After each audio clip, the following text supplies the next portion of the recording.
Hi guys, how's it going? It is Nanowrimo Day 1. My word count for the day is 1,950 words. So, guess what? My boyfriend, my beautiful boyfriend, got me a bouquet for Nanowrimo. That was really super sweet of him. He's not really the romantic kind of guy. I mean, he's super nice, but maybe flowers a couple times a year. So that was really a surprise, and really, really sweet of him. He's just like, I wanted to congratulate you on the first day of Nanowrimo, and I hope you win. So that just really brought a tear to my eye and made me want to push through it even more. So, moving on, I wanted to briefly talk about some of the things that have been helping me out lately for Nanowrimo. The first of which is the snowflake method, which I'm sure a lot of you have already heard of. If you haven't heard of it, I will link it below in the description box. But basically, this writerly guy came up with the idea of making this broad spectrum to detailed method for taking your novel idea from just a big nebulous idea to an actual outline and all of these detailed things so that you can actually start writing in a, a more fine-tuned way. So I started following it, and maybe a week ago or so, and it was really, really helpful because the first thing is to write out a little blurb or a pitch for your novel that's basically presenting what it's about. And you might have seen it on my Twitter, and I've been using it on my Nanowrimo profile and other sorts of places on the internet, and it's definitely been helping me out, just having like a one-sentence pitch to hook whoever I'm talking about or talking to. People ask me, what are you writing about for Nanowrimo? And I just have something ready to go. This is what it's about. Hopefully they are interested or not. I don't know. But at least I can tell them something instead of just floundering around and being like, because that's one of the hardest questions for me to answer is, what are you writing about? Because literally to me, when I think of my project, it's just this jumbled mess, and it is so much bigger than me that I can't even put it into words. So it's invaluable to be able to just shoot out a short little thing and then move on. Other really great parts of the method is, like creating this bare bones skeleton of an outline that you can then expand upon. And it actually did help me finally, after like a year and a half of working on this novel. Actually, I made an outline, and I know exactly what happens in each of the chapters, which I know will definitely change and be sorted around, because some of them are like one sentence and some of them are like paragraphs long, so I know I have to break those down and everything, and structure it differently and all of those things. So, but at least I know that this is where it's going, this is where it starts, middle, and that is super awesome. So, definitely check out the snowflake method. There's plenty of good stuff there, and it's an easy, simple read, and it just helps you right away. Lastly, the thing that really, really helped me but isn't officially part of the method was figuring out who my main character was. There's just this one sentence that he throws in the method that says something along the lines of, your main character is the one who has the most to lose in the story, and probably also the most to gain. And something that I struggle with a lot is who my main character is. It's interesting because I started out with a female protagonist, and then I had a male antagonist, and then that male antagonist decided he wanted to be the main character. But then when I really think about it, the female one has more to lose and more to gain, and is a stronger, more well-rounded character and more important to the story.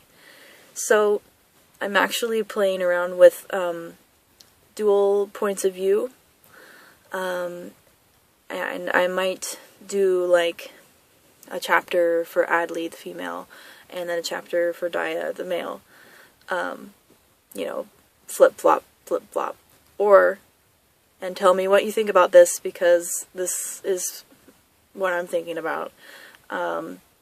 Having like half the book, part 1, in Daya's voice, and then the second half of the book, part 2, in Adley's voice. Would that freaking blow your mind if you read a book and all of a sudden halfway through you were in another character's head? When I think about it like that, I would freak out, but it makes perfect sense for my story. So please leave me a comment below telling me positive or negative what your thoughts are about that, because I need some help structuring all of that jazz.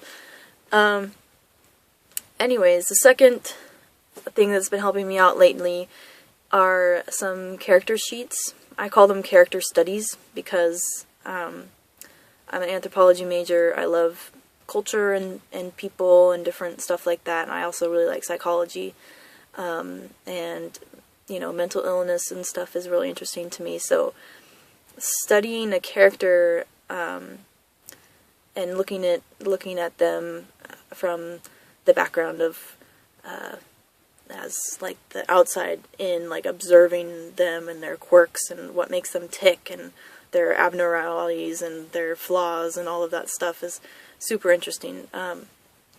So I have been looking for a very extensive character study, and I found one on DeviantArt of all places, which I will link below. I have no idea off the top of my head who the person is or anything, but you will find that link there, maybe not today, but in a couple days whenever I find it again. But anyways, this person came up with like 375 questions, or, you know, things that you can fill in about your character, ranging from, you know, what they look like, to their name, to what their birth and their death is like, their close family, their interpersonal and intrapersonal skills, bodily kinesthetic, and even to stuff like scent, or the way they carry themselves, or if they have any tattoos or augmentations to their body, what their deepest fears are, what their secrets are, what kind of things have they never told anyone. You know, like, these are things that you don't even maybe know about your closest friend or your partner, but you intimately need to know the in and outs of your character. So I am very, very excited to jump into doing like 3 definite 100+ question character studies for my 3 top characters, and then maybe 25 questions on my other 15 characters that I have in the story, just so that I have a brief sketch of everybody and I can have that to look back on. And it's going to be very invaluable to have all of that information right in my back pocket. I can look up, you know, somebody's birthday or what their hair color is if I'm writing a scene and I randomly forget for some reason. I made it up, so I should remember. But anyways, yeah, those are some helpful resources, and I hope they help you as well. Another thing I want to talk about is I did something scary today. I wrote in public for the first time. I wrote on the bus and the Max, and perfect strangers were like looking over my shoulder and trying to see what I was writing. And I also wrote while I was on my lunch break, while I was trying to stuff my face, and so my coworkers were kind of just like, okay.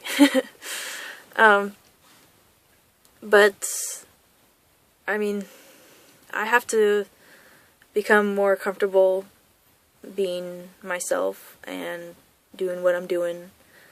I actually came up with something that I was thinking about. This is just a sentence I jotted down.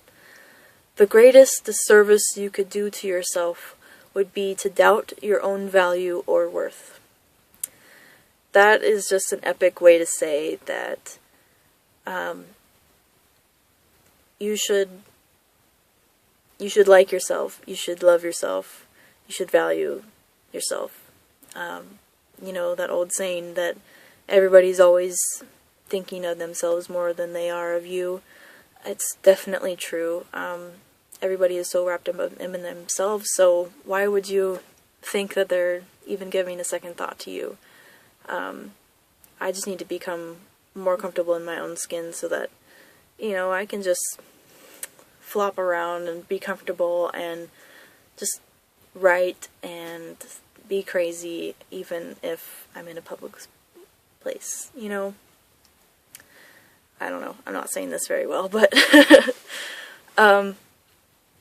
my message to you is that I think you're awesome, and I know it takes a lot of guts to even wake up in the morning, put on clothes, and walk out the door.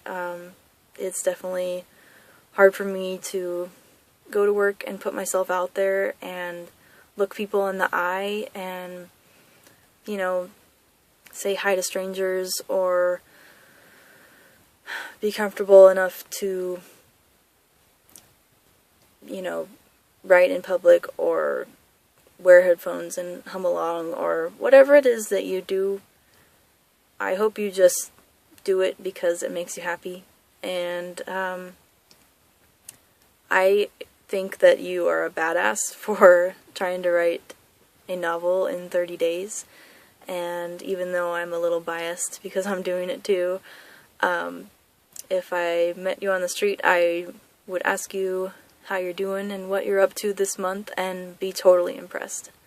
So just know that I'm struggling with all the same things that you are, and I don't know, let's just be cool people together and not even let any of that doubt or insecurity in, because all that really matters is that at the end of the day you wrote your words and you're happy and everything's good.